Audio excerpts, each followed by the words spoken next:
حضرت بایزید بستامی رحمتullah تعالی علیہ کا انتقال ہوا۔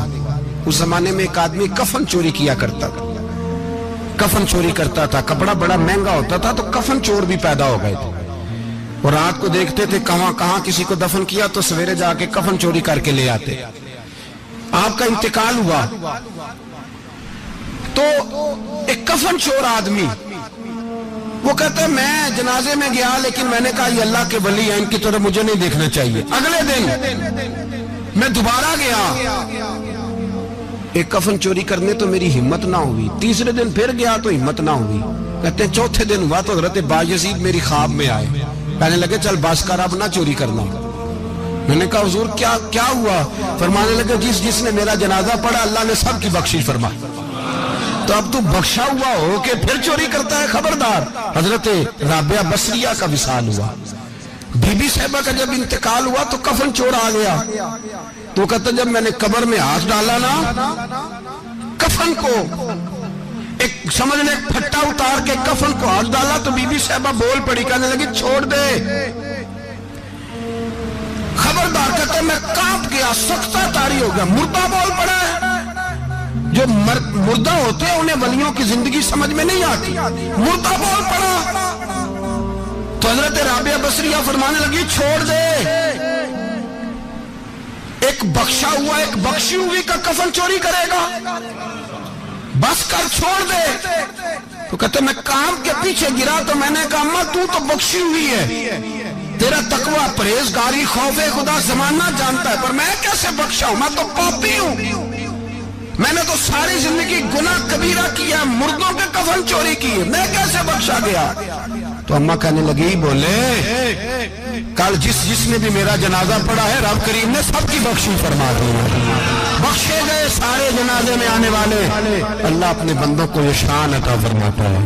میرے حضرت قبلہ عالم دوستو، دیانتداری سے کہتا ہوں مسجد میں بیٹھا ہوں اس وقت، اگر وہ والی سیرت جو کتابوں میں ہم ولیوں کی پڑھتے ہیں وہ اگر کسی شخص میں پائی جاتی ہے تو وہ میرے شیخ میں پائی جاتی ہے، میرے حضرت میں۔ ابھی آپ جب آئے